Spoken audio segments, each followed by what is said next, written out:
By most standards, my life wasn't anything special. I was a student who barely kept up with classes, a part-time gamer who never quite made it past casual, and if I'm being brutally honest, an insomniac who spent more time in front of glowing screens than under an actual blanket. Sleep and I had a complicated relationship, one I usually avoided by sinking into the bottomless pit of forums, message boards, and threads where anonymity gave everyone a little too much confidence. It wasn't like I had some exciting nightlife, or a circle of friends dragging me to parties. My nights were quiet, filled with the hum of my old desktop and the scratching of pens across forgotten homework sheets.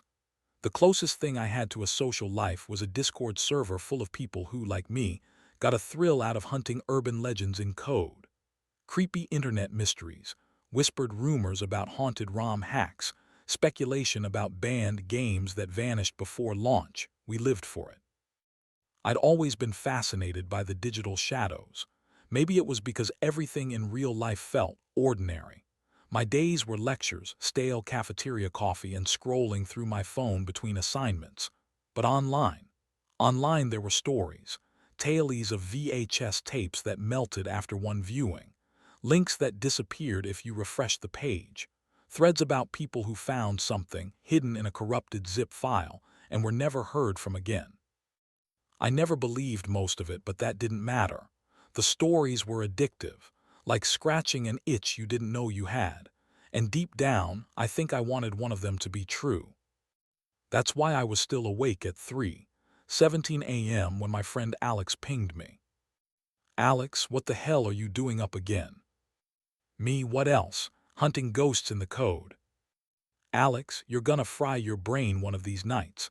Just watch some Netflix like a normal person." Alex was my grounding wire, the one who reminded me the world still had daylight. We'd been friends since high school, and though we drifted, he still checked in when my sleep schedule went feral. "Me, found something tonight. Some weird game link on a dead thread." "Alex, and let me guess, you're downloading it." "Me, already did." "Alex, Jesus, man. One of these days you're gonna click on the wrong thing. Hope you like malware." He wasn't wrong. 99% of the time, these files were just bad indie projects or bait for viruses. I'd had to wipe my hard drive twice in the past year alone. But I told myself it was part of the fun, the risk that made it exciting. And that's where the contrast comes in. My life was so aggressively normal: wake up, drag myself to class, zone out, go home, repeat, that these small digital anomalies felt like treasure hunts. Every corrupted file, every creepy screenshot was a reminder that the world could still surprise me. Which is exactly why I didn't hesitate when I saw that plain black icon sitting on my desktop.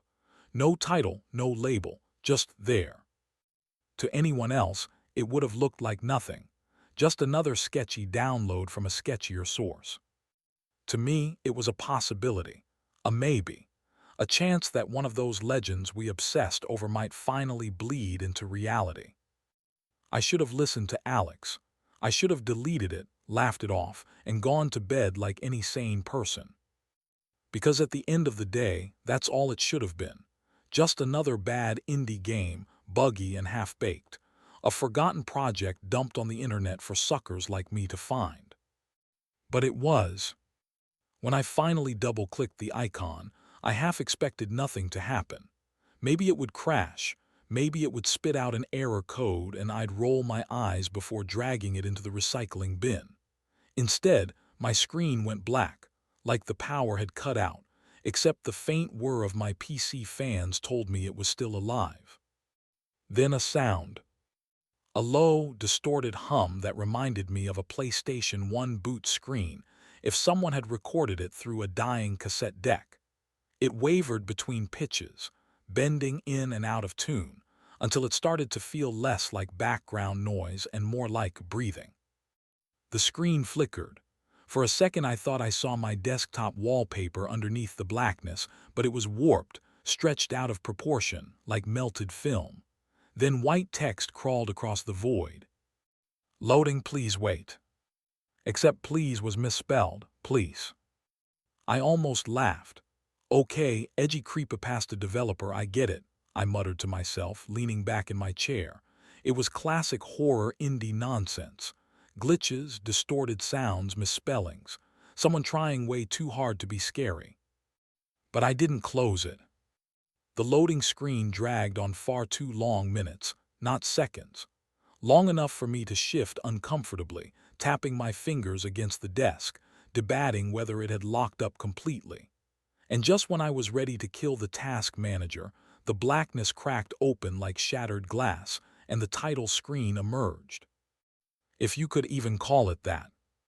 The title was just a single word, Erebus, written in jagged, pixelated font that bled around the edges.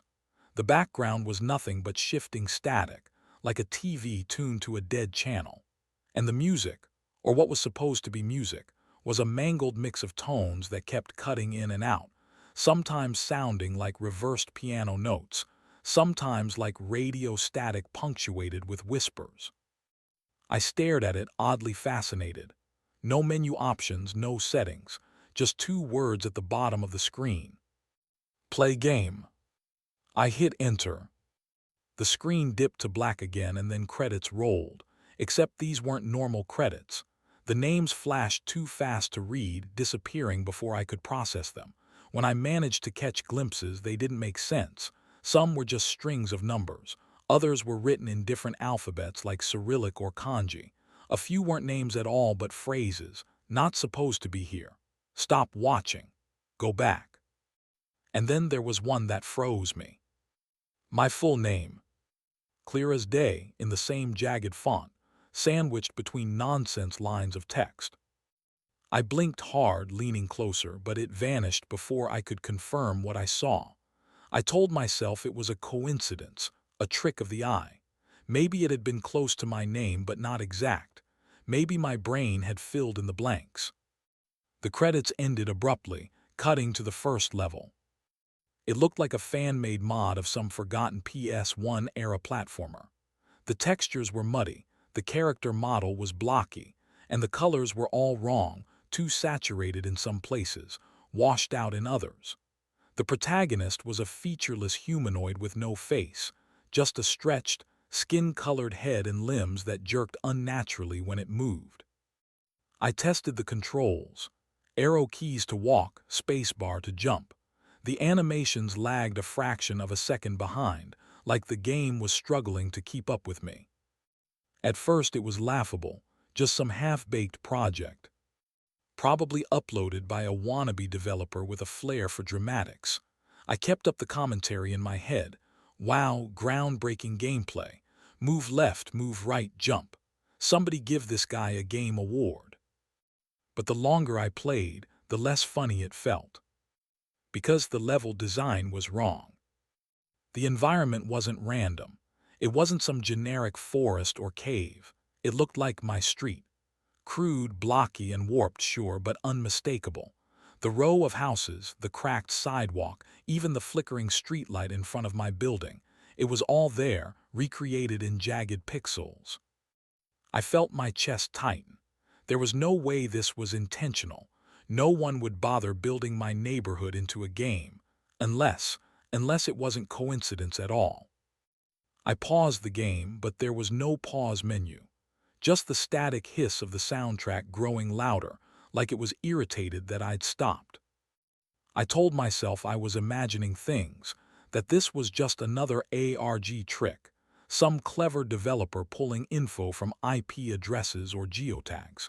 It had to be. But then, as if in response to my denial, the character on screen stopped moving. I wasn't touching the keyboard. My faceless avatar just froze. And then, in jerky, unnatural motions, it turned to face the camera. A message scrawled across the screen in red, glitching letters, each one dragging as though it was being typed live. Welcome back, my username. I couldn't breathe. The worst part, the game seemed to know who I was. At first I tried to laugh it off. My username showing up on screen. Creepy, sure, but not impossible. Games could pull basic system data. Hell, even cheap freeware did it sometimes just to spook players. It was an old trick, an ARG gimmick. That's what I told myself as I pressed the keys again, forcing my faceless avatar to keep walking down the distorted version of my street. But the game wasn't finished with me. I turned a corner in the level and nearly dropped my keyboard, because the environment had shifted again, this time into something I recognized instantly. My school. The same cracked steps, the same ugly green lockers lining the hall. It was uncanny, seeing it rendered in polygons, like someone had dug into my head and rebuilt my memories out of pixels. The hallway was empty, save for a single NPC. It shuffled toward me, arms jerking like marionette strings. When it got close enough, a dialogue box popped up. "Hi, my name." I felt the hair rise on the back of my neck. It wasn't my username this time. It was my actual first name. I slammed the escape key, alt-tabbed, tried everything. But there was no way out. The game had locked itself in full screen, trapping me with the faceless NPC that stood there, waiting. I forced a laugh, though it came out thin and shaky. "Okay, whoever made this, you're clever. You pulled my info from somewhere. Cute." The NPC moved again, its body twitching like a corrupted GIF. Another dialogue box flickered to life. "We know you. We've always known you." My pulse hammered. For the first time, I considered shutting down the whole system, yanking the power cord if I had to. But my curiosity anchored me in place. My fingers hovered over the keys, still guiding the character deeper into the school's halls. That's when I noticed the clock.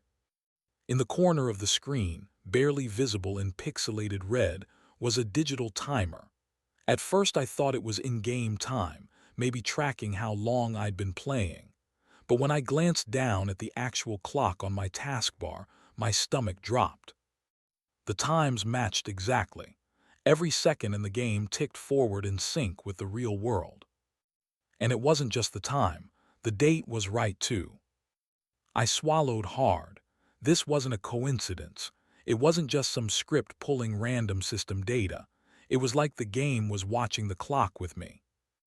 I tabbed out just long enough to message Alex on Discord. "Me, you're not gonna believe this. The game knows my name, like my real name." "Alex, what? Dude, that's messed up." "Me, and now it's got my clock synced. Everything matches." "Alex, uninstall it. Now, don't mess with that crap." "Me, relax, it's just code, right?" But even as I typed it, I wasn't sure I believed my own words. When I returned to the game, my faceless avatar was no longer in the school.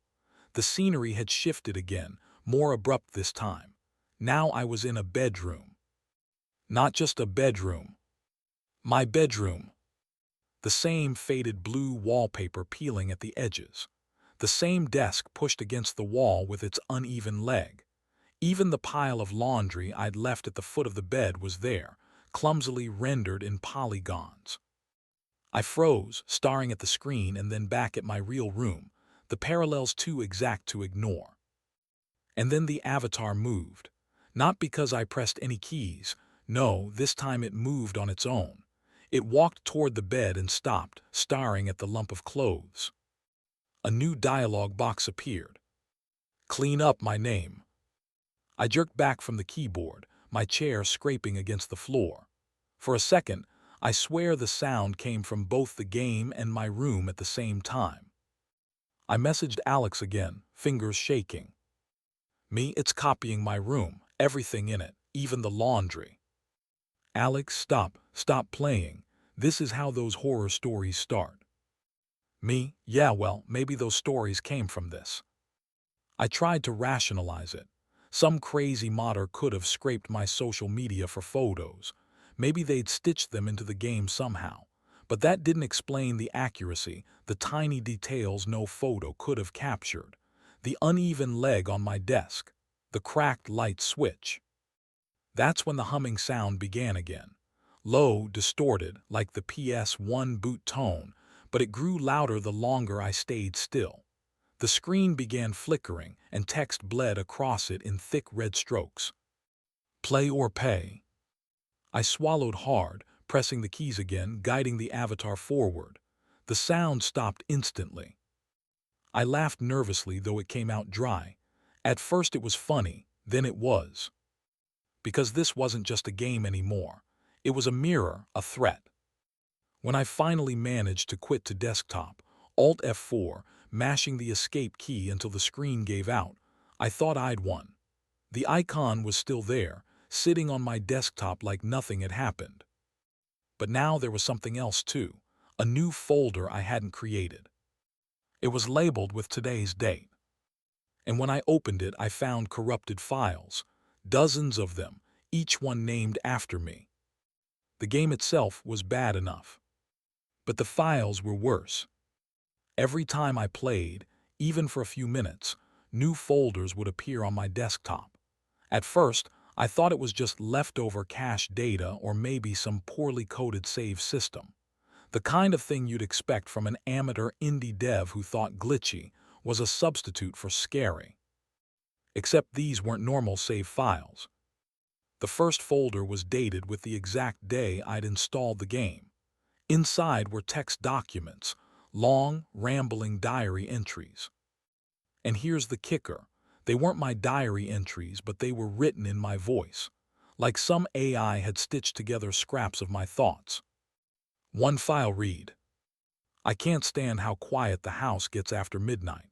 It feels like the walls are listening. Maybe I shouldn't be on my PC so late."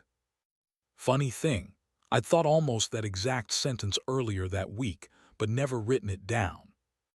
That's when the nervous laughter started, my little defense mechanism. "Oh great," I muttered, scrolling through the files. "Guess I've been hacked by the worst Steam dev ever. Next you'll tell me you're gonna release DLC called Watching You Sleep." Dark humor is easier than panic, but as more folders appeared, the joke started wearing thin. The second time I checked, the files weren't just text anymore. There were images. Low-res, grainy screenshots that looked like they'd been taken with a broken webcam, except they were angles from inside my room. One showed me hunched over my desk, back to the camera. Another caught me yawning at 3 a.m., eyes half shut, illuminated by my monitor's glow. The timestamps matched the actual nights I'd been playing. That was the first time I unplugged my webcam. I shoved it in a drawer, told myself there. Problem solved. But the images didn't stop. Next session, the folder had more pictures, this time from behind me, like someone standing in the corner of my room. I don't even own another camera. By the fourth session, the game wasn't subtle anymore. The folder had branched out. Instead of screenshots and notes, there was a new directory titled Future. I almost didn't click it. Almost. But curiosity always outweighs self-preservation, doesn't it? Inside were text files. At first, I thought they were just more diary entries, but the dates were all wrong. They weren't about the past. They were about things that hadn't happened yet. I skimmed one at random. "Tomorrow, you'll forget to lock the front door. You'll remember only after the footsteps reach the porch." I laughed too loudly, too fake. "Wow, thanks Nostradamus. EXE. Can I get next week's lottery numbers while you're at it?" Except the next day, I did forget to lock the front door. I only realized when I heard someone or something step onto the porch at 2 a.m. I froze at my desk, heart hammering, listening. When I finally crept to the door, it was locked tight, but I hadn't done it. I didn't sleep that night. The following day, a new folder appeared. Inside was another prediction. "The message you'll get at 5:16 p.m. will not be from him. Do not reply." At 5:16, Alex messaged me, or at least I thought it was Alex. The tone was off, too formal, too clipped. I didn't reply. 10 minutes later, Alex called me on Discord asking why I was ignoring him. I never told him what happened. The files became a ritual. Every time I played, I knew I'd find something new waiting for me afterward. I started to dread it, the way you dread opening a test result you already know is bad news. Some were minor, even laughable. Don't microwave that burrito, it's expired. Annoyingly, it was right. Some were darker. On the night of the 14th, you'll hear someone whispering outside your window, "Don't check." I tried convincing myself it was a prank, some elaborate ARG that had gone too far. Maybe the files were seeded from scraped metadata, predictive text, subtle nudges that manipulated me into fulfilling them. I wanted to believe that. But the accuracy was too sharp, too personal. These weren't just predictions, they were inevitabilities. One night scrolling through the endless pile of corrupted junk, I found a folder I'd never seen before. It wasn't named with a date. It wasn't even disguised. Just a single word in bold letters.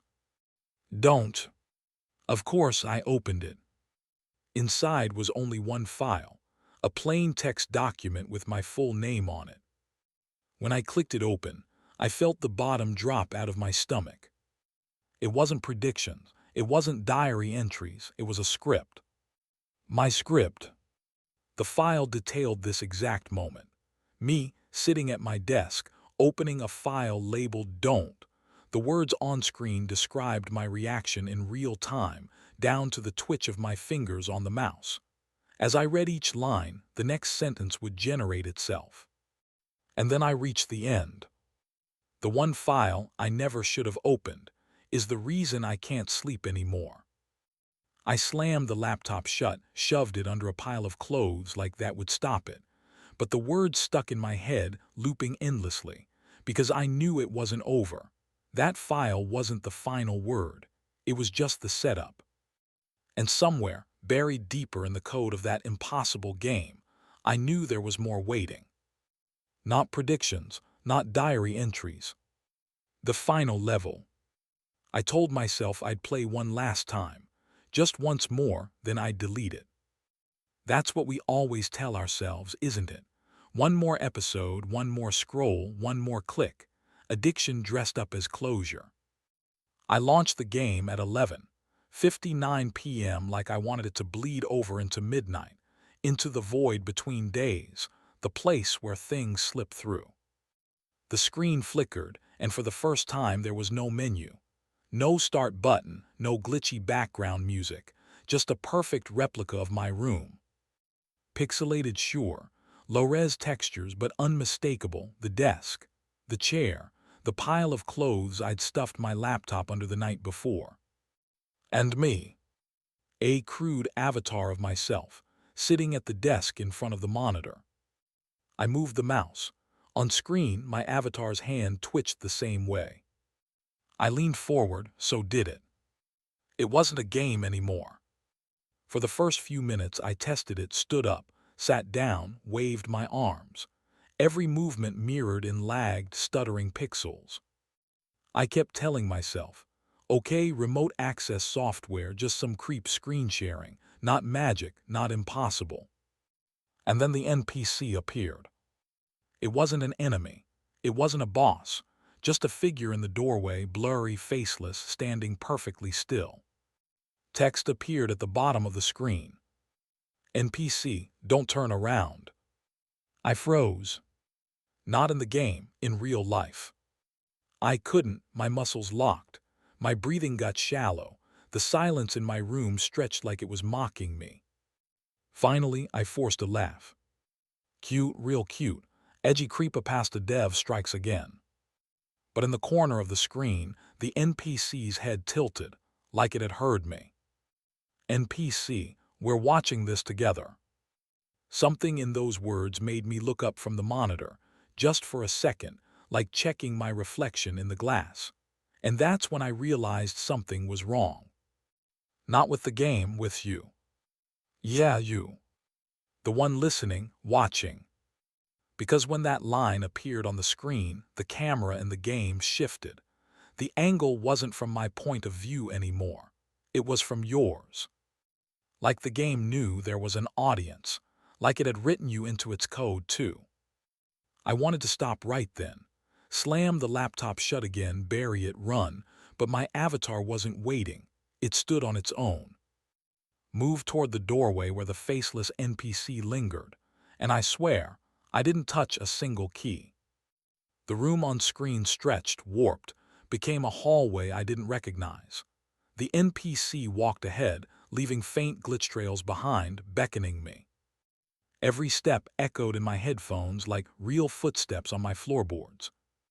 The hallway opened into something I can only describe as a level. Boss fight vibes, big, empty arena, a health bar at the top of the screen with no name, just one word, you. I laughed again, but it cracked halfway. Oh, what, I'm the final boss now. Then I noticed my avatar's health bar ticking down, slowly, steadily, even though nothing had touched me. My chest tightened. I pressed a hand against it. My heart was racing too fast, too hard. Every dip in the health bar was a skipped beat in my ribcage. And then the game decided to get cruel. Images flickered across the arena walls, like screens within the screen. They weren't game textures. They were windows into moments that hadn't happened yet. Alex, pale and stiff, slumped in his chair, Discord still open on his monitor. My mother standing in the kitchen, dialing a phone that would never connect. My own room, empty, chair spinning like I'd just left it seconds ago. NPC, choose which ending you want. I whispered, what ending? But the game already knew. The health bar plummeted. Alarms blared in distorted PS1 tones. My avatar dropped to its knees. And then, like some sick parody of a cutscene, the faceless NPC stepped closer. NPC, look behind you. I didn't, I swear I didn't, but the game camera did. And on screen, standing behind my avatar, was something else. Not the NPC, not me. Something tall, shadow-pixelated like a glitch made flesh. Its head bent too low, its limbs too long. The health bar hit 0. My screen went black. I sat in the silence. No game, no desktop, not even the hum of my PC fans, just the sound of my own breath. And then faintly, too faint at first to trust, I heard it. Footsteps not in the game, in my room. Soft, slow, measured. Like someone had been waiting for the screen to go dark. I shouldn't be telling you any of this. But silence doesn't erase what happened, and I need someone, anyone, to know before it's too late. I tried deleting the game. I dragged the folder into the recycle bin, emptied it, wiped the drive. Hell, I even bought a new laptop, thinking maybe starting fresh would save me. It didn't matter. Every time I boot up a machine, any machine, the folders reappear. Different names, different dates, but always the same contents. Notes I never wrote, screenshots I never took, predictions I don't want to see. It's like the game isn't a program anymore. It's a parasite.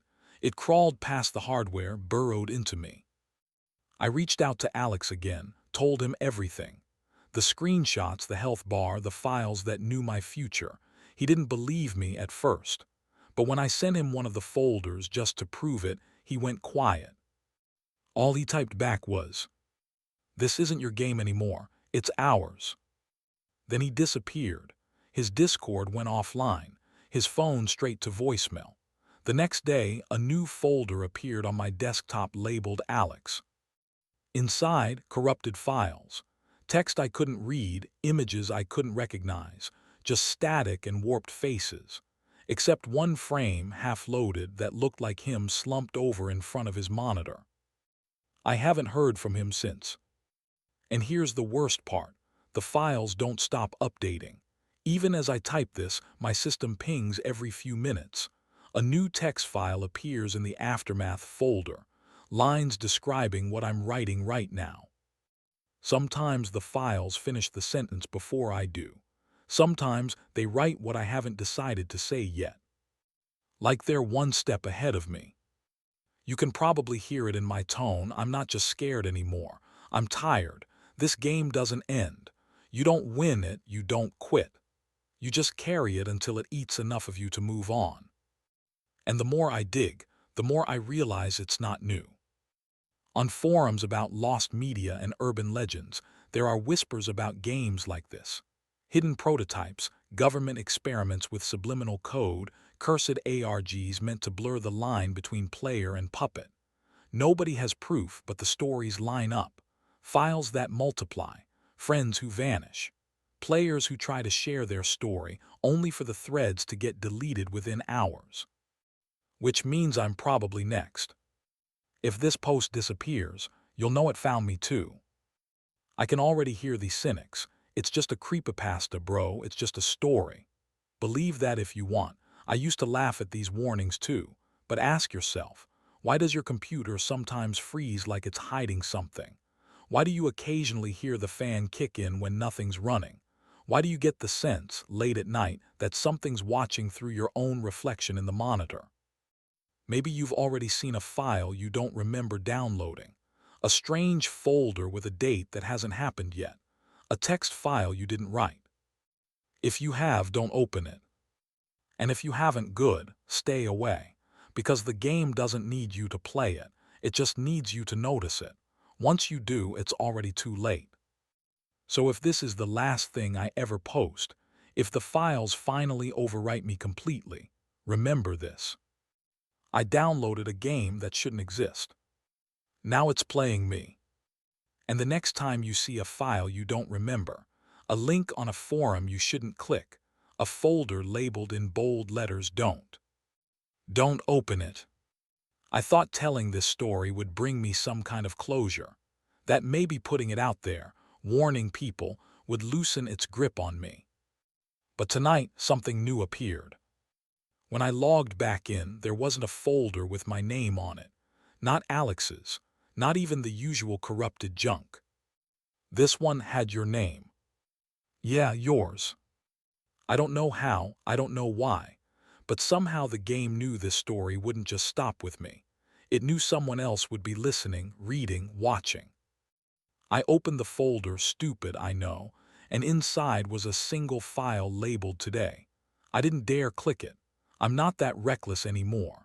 But the timestamp said it was created at the exact moment you started hearing this. So now I have to ask you, check your desktop. Look carefully. If you see a folder with today's date, don't open it, don't touch it, pretend it isn't there. Because if you do, the game won't just be mine anymore. It'll be yours.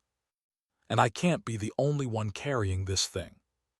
So if you've ever heard of this game, if you've seen files you didn't download, or if your screen ever flickered in the middle of the night for no reason, leave a comment.